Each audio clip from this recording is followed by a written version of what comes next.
ఈ పరమాత్మగా ఉండనీయకుండా చేస్తున్నాయి. ఏమిటి?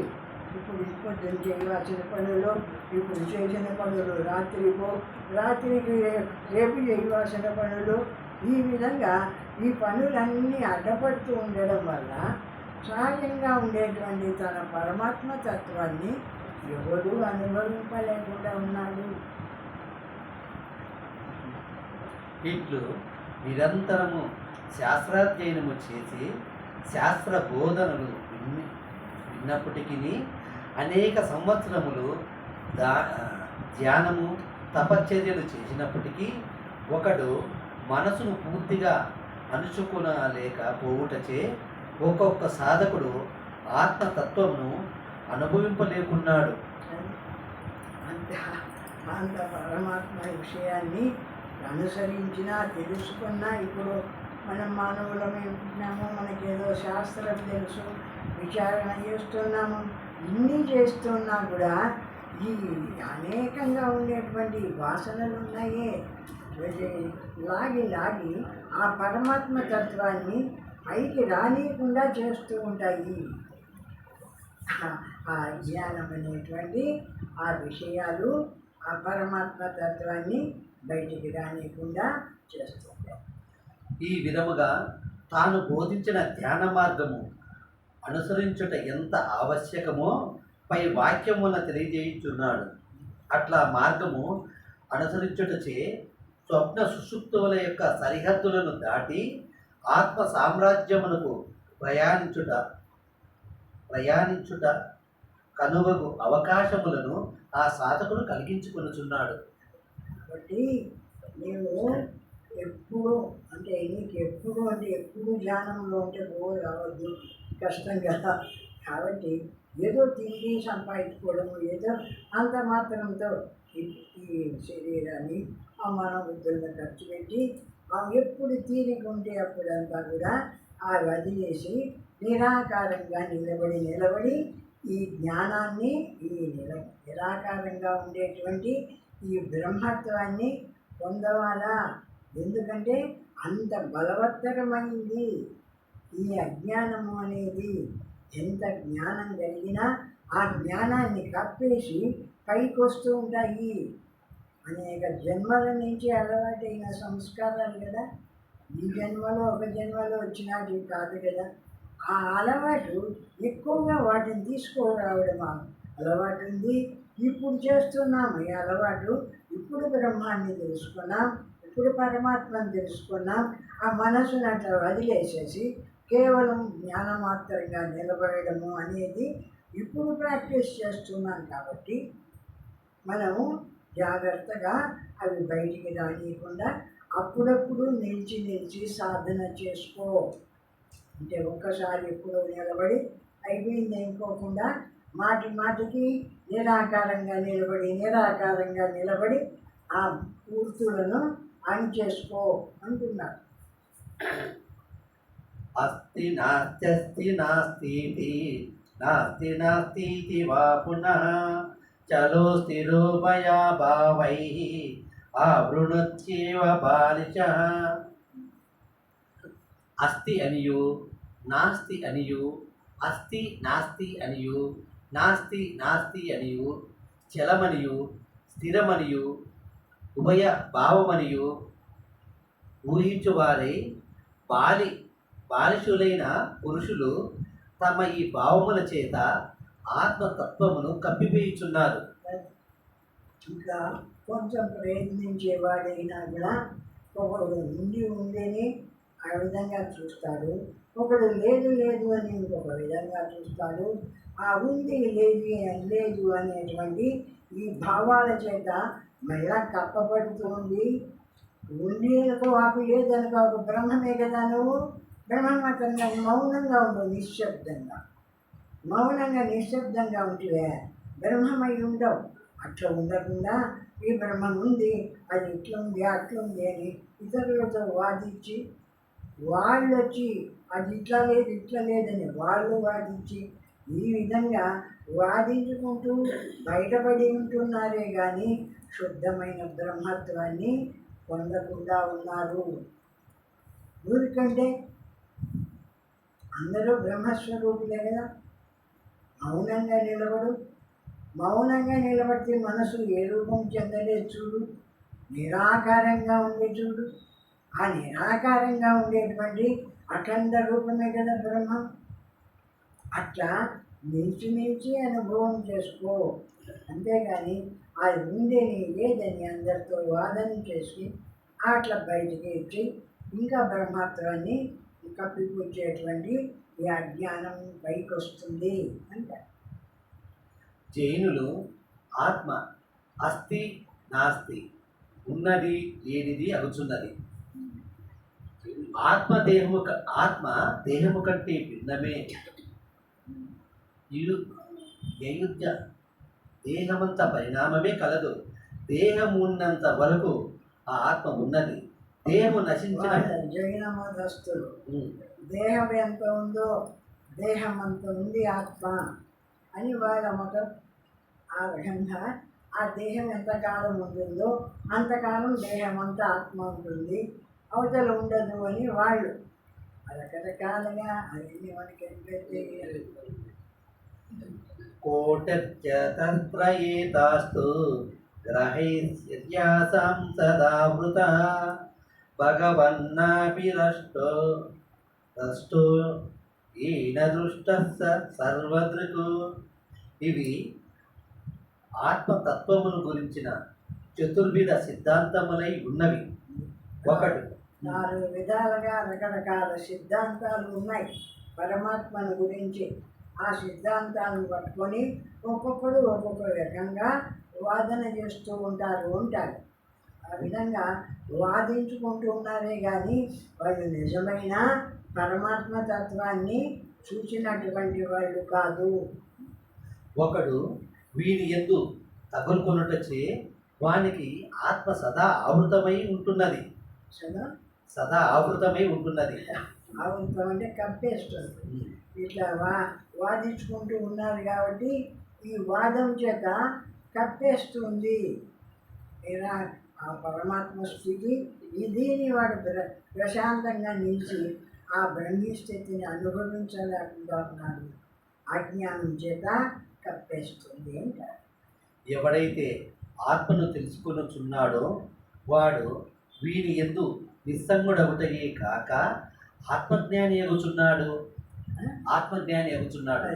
ఎవరైతే వాస్తవంగా ఆ పరమాత్మను తెలుసుకున్నాడో వాడు ఆత్మయందు నిలిచి ఆత్మజ్ఞానంతో ప్రకాశిస్తున్నాడు. నిస్సంగుడైతే ఎవరితోనూ వాదం పెట్టుకోకుండా, వాటితో వీటితో వాదించకుండా నిస్సంగుడై హాయిగా తన పరమాత్మ స్థితిలో తాను నిలిచి ఆ బ్రహ్మత్వాన్ని ఒక్కొక్కడు పొందుతున్నాడు. ప్రాప్య సర్వజ్ఞతాం కృష్ణాం బ్రాహ్మణ్యం పదమద్వయం అనాపన్నాది మధ్యాంతం హిమత పరమేహతే.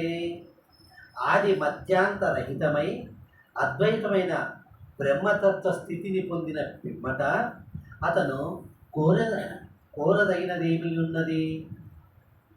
ఆది మధ్యాంతరహితమై, ఇప్పుడు మధ్యలో ఉందని, మొదట్లో ఉందని, అంతంలో ఉందని ఇది ఏదీ లేకుండా ఎప్పుడూ ఉంటుంది పరమాత్మ స్వరూపం. సదా జ్ఞాన స్వరూపం అనే పరమాత్మ సదా ఉంటూ ఉన్న పరమాత్మ స్థితిని ఎవడు జ్ఞానమాత్రంగా నిలిచి పరమాత్మగా నిలిచిన వాడికి ఎప్పుడు ఉంది పరమాత్మ. ఒకప్పుడు ఉండి ఒకప్పుడు లేనిది కాదు. బ్రహ్మస్వరూపము అంటే మనం ఒకప్పుడు ఉండి ఒకప్పుడు లేకపోతే మనలో ఈ శవమై పడిపోతాం.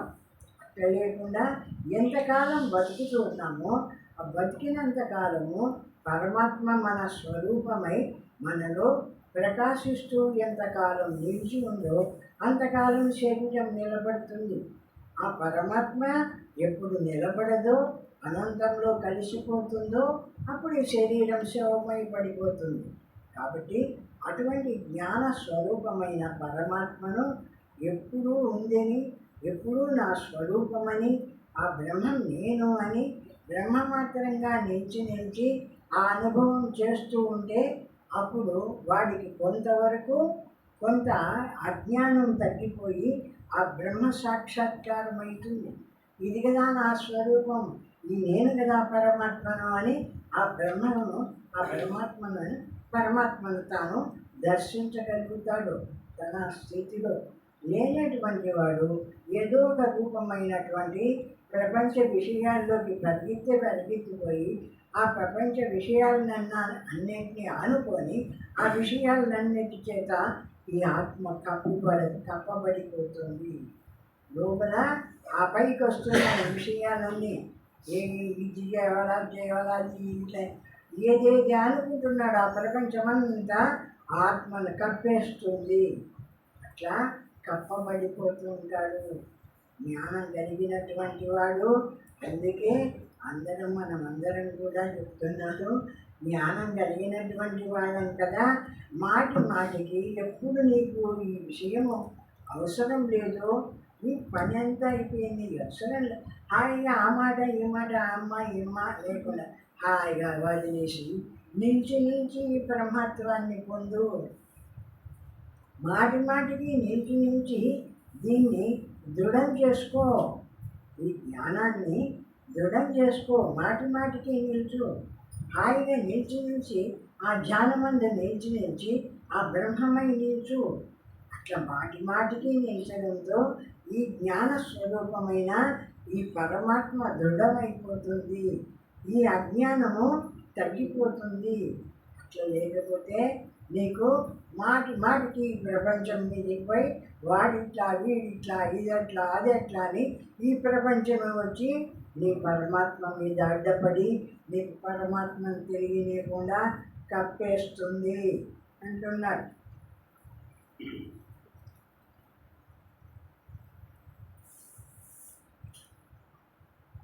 ఇట్లా జీవిత పరమ లక్ష్యమును చేరిన పిమ్మట దాని పరిధి ఎందే ప్రతిబింబించుచు దాని ఎందే రమించుచున్నాడు.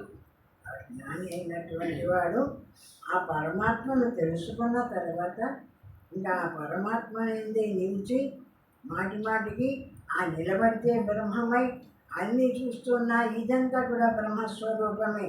ఇప్పుడు మనము చూడవద్దని చెప్పలే ఆ ప్రపంచాన్ని, ఈ బ్రహ్మత్వాన్ని చేసుకొని నువ్వు ఎప్పుడు కళ్ళు మూసుకొని కూర్చోండు అని చెప్పలే. ఎందుకు ప్రపంచాన్నంతా చూడు, ప్రపంచమంతా ఏమిటిది ఆ బ్రహ్మానికంటే వేరైంది కాదు. చూడు, ఒక కుక్కను చూడు, ఆ కుక్కలో జ్ఞానస్వరూపమైన బ్రహ్మమే ఉంది. ఒక పిల్లిని చూడు, దాంట్లో జ్ఞానస్వరూపమైన బ్రహ్మమే ఉంది. మనిషిని చూడు, వాడు జ్ఞానస్వరూపమైన బ్రహ్మమే. ఈ విధంగా ప్రతి దాంట్లో ఏదైతే నీకు తెలియబడుతుందో ఆ తెలియబడిన దాంట్లో అంతా కూడా జ్ఞానస్వరూపాన్ని చూడు. జ్ఞానం ఆధారంగా లేకపోతే ఆ మనిషి నీకు కనిపించడు. లోపల జ్ఞానం ఉంటే ఆ మనిషి నీతో మాట్లాడుతున్నాడు, కనిపిస్తున్నాడు. అంటే ఎట్లా కనిపిస్తున్నాడు? లోపల చైతన్య స్వరూపమైన ఏ పరమాత్మ ప్రకాశిస్తూ ఉన్నాడో ఆ పరమాత్మ వల్ల ఈ దేహం నాతో వచ్చి మాట్లాడుతుంది. దేహాన్ని చూడవాకు, వాని మాటలను చూడవాకు, వాని ఎందున్న పరమాత్మను గమనించు. ఈ విధంగా వీడి యందు పరమాత్మ ఉంది, నాతో వీడొచ్చి మాట్లాడుతున్నాడు అని. ఎక్కడ పరమాత్మ లేదు, సర్వత్రా పరమాత్మ ఉంటేనే దేహం నిలిచి ఉంది. పరమాత్మ లేనిటువంటి చోటు దేహం శవమై పడిపోతుంది. కాబట్టి మనకు కనిపిస్తుంది అంతా కూడా ఏమిటి? ముందు చెప్పినటువంటి అజమనిద్రం అస్వప్నమనాసవరూపం అనేది ఏమి? ఈ పరమాత్మ స్థితి అజాతవాదం కదా. ఇది అజాతవాదము అంటే ప్రపంచం ఉండనులే, పుట్టనులే, పోనులే, ఉన్నదంతా పరమాత్మే పొమ్మన్నాడు. అంత దృఢంగా ఎట్లా చెప్పగలిగినాడు? ఏం కనిపించలేదా ఈ ప్రపంచం? ఈ మనుషులు కనిపించలేదా? ఈ వస్తువులు కనిపించలేదా? ఈ ప్రపంచం అంతా ఇంత కనిపిస్తుంటే ఈ ప్రపంచం అంతా లేనే లేదు, ఉన్నదంతా పరమాత్మే అని ఎందుకు చెప్పినాడు అనే విషయాన్ని మనము బాగా అర్థం చేసుకుంటే, పరమాత్మ ఉంటేనే మనిషి ఉన్నాడు, పరమాత్మ ఉంటేనే పశువు ఉంది, పరమాత్మ ఉంటేనే బిల్లి ఉంది. కాబట్టి అంత పరమాత్మ స్వరూపమే. ఈ గాలి పరమాత్మ స్వరూపమే, ఈ ఆకాశం పరమాత్మ స్వరూపమే. ఈ విధంగా పంచభూతాలు ఆకాశం, భూమి, జలము ఇవన్నీ కూడా పరమాత్మ నుండి బయటకు వచ్చినటువంటి వస్తువులు. కాబట్టి అవన్నీ కూడా పరమాత్మ కంటే వేరైనటివి కాదు. కాబట్టి ఇదంతా పరమాత్మ స్వరూపమని నీ దృష్టి మార్చుకో. ప్రపంచాన్ని ఏం కాదనవద్దని చెప్పలే, దీన్ని విడిచి పరిగెత్తి పొమ్మని చెప్పలే. ఇదంతా కూడా పరమాత్మ కంటే వేరైంది కాదు అని వాస్తవంగా ఉన్నది అట్లే ఉంది. శాస్త్రాన్ని నువ్వు బాగా గ్రహిస్తే, అర్థం చేసుకుంటే, ఉన్నదంతా పరమాత్మ ఉంటేనే ఈ మనుషులంతా ఉన్నారు. పరమాత్మ సర్వవ్యాపకంగా ఉంటేనే ఆ సూర్యుడు ప్రకాశిస్తున్నాడు, ఆ చంద్రుడు ప్రకాశిస్తున్నాడు, ఆ నక్షత్రాలు ప్రకాశిస్తున్నాయి. వాళ్ళంతా ఊడి కింద పడకుండా ఎక్కడ పడి అక్కడ ఉన్నారు. ఈ ప్రపంచం అంతా ఎట్లాంటిదెక్కడ, ఎక్కడిదెక్కడ, ఎట్లా నిలబడి ఉంది, ఎవడి ఆజ్ఞ చేత నిలబడి ఉంది. జగత్తంతా ఏ స్థాయిలో ఏది ఎట్లా ఉండవాలనో అట్లా ఉంది. కిందంతా నీళ్ళు ఉన్నాయి కదా, భూమి కిందంతా నీళ్ళు ఉన్నాయి కదా. మరి ఈ భూమి ఎప్పుడు ఆ నీళ్ళలోకి అణిగిపోకూడదు, నీళ్ళ మీద అట్టే నిలిచి ఉంచుడు. అది ఆ భగవంతుని యొక్క నియతి.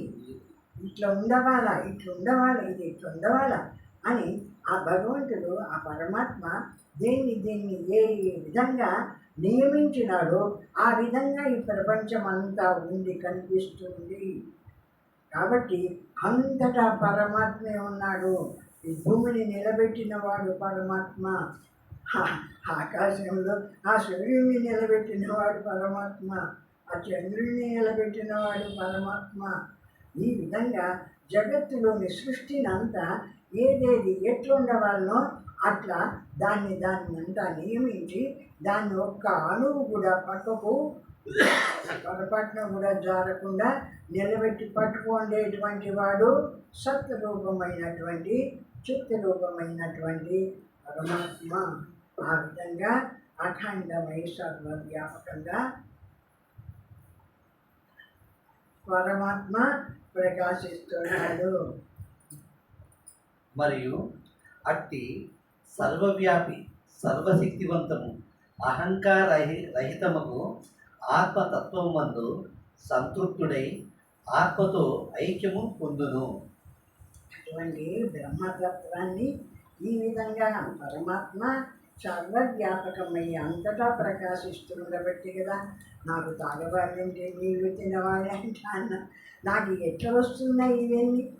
వాడు ఏ విధంగా ఈ ప్రపంచం ఉండవాలనో ఆయా రీతిలో నియమించి ఆ విధంగా నడుపుతున్నాడు. కాబట్టి ఆ పరమాత్మ ఆ విధంగా నేను జీవిస్తున్నాను. కాబట్టి ఇదంతా కూడా పరమాత్మ కంటే వేరేది కాదు, సర్వవ్యాపకంగా ఉన్నాడు. మనకు నామరూపాలైనా మనకు తృప్తి లేదు అంటాడు ఒక ఆయన. నీవు పెళ్లి చేసుకున్నావు కాబట్టి ఆ దేవునికి పెళ్లి చేస్తే కానీ నీకు తృప్తి లేదు. మనకి ఏ రూపాలు ఉన్నాయో, కళ్ళు, ముక్కు, చెవులు ఎట్లా ఉన్నాయో ఆ దేవుడు అట్లే ఉంటే కానీ నీకు ఇష్టం లేదు. అట్లయి నువ్వు ఆ దేవుణ్ణి ఈ నామరూపాలతో చూడడానికి మొదలుపెట్టావు. కానీ వాస్తవంగా దేవుడు అంటే ఎవరు? సర్వవ్యాపకంగా ఈ ప్రపంచాన్నంతా ఏ మహానుభావుడు నిలబెట్టి ఏ టయానికి ఏ విధంగా నడచవాలనో ఆయా విధంగా నడిపిస్తూ ఉండేటువంటి నిరాకారమైనటువంటి వాడు పరమాత్మ. ఆ విధంగా సర్వవ్యాపకంగా ఉన్నాడు, అంతటా నిండి ఉన్నాడు. నాలో ఉన్నాడు, నీలో ఉన్నాడు, అందరిలో ఉన్నాడు. అంతటా నిండిపోయి ఆ పరమాత్మే ప్రకాశిస్తూ ఉన్నాడు. ఆ పరమాత్మ వల్లనే జగత్తు నిలిచి ఉంది అని తెలుసుకొని ఆ బ్రహ్మస్వరూపాన్ని నియమించినటువంటి వాడు ఈ శరీరం, మనోబుద్ధులను కూడా నియమిస్తున్నాడు కదా. నీ మనస్సును నియమిస్తున్నాడు. అది ఏ సంకల్పాలు చేస్తుంటే ఏమి ఆ సంకల్పాన్ని తెలుసుకొని, ఆ మనస్సులో జరిగే సంకల్పాన్ని తెలుసుకొని ఆ శరీరాన్ని ఆ విధంగా నడిపిస్తూ ఉన్నాడు. ఎవడు వీడు? ఎక్కడి నుండి చేస్తూ ఉన్నాడు? సర్వవ్యాపకంగా అంతటా ప్రకాశించేటువంటి శుద్ధ బ్రహ్మము ఆ పరమాత్మ స్వరూపము. ఆ విధంగా నిలిచి అనుభవం చేయి. ఎప్పుడో ఒకసారి ఉన్నదని కొనుక్కోకుండా నేను నిలిచి ఈ నిరాకారమైనటువంటి ఈ శుద్ధ జ్ఞాన స్వరూపమే కదా ఆ పరమాత్మ అని బ్రహ్మ మాత్రంగా నిలిచి ఆ పరమాత్మను ధ్యానించు. అప్పుడు ఆ పరమాత్మ యందు ఏకత్వమైతావు. శరీరం వదులుతూనే ఆ పరమాత్మనే పొందుతావు. మళ్ళా ఇటువంటి శరీరము జన్మ ఇంకా ఇటు నీకు రాదు. ఇటువంటి పరమాత్మను తెలుసుకోమంటుంటుంది శాస్త్రం. హృదయ కుహరమది కేవల బ్రహ్మ మాత్రం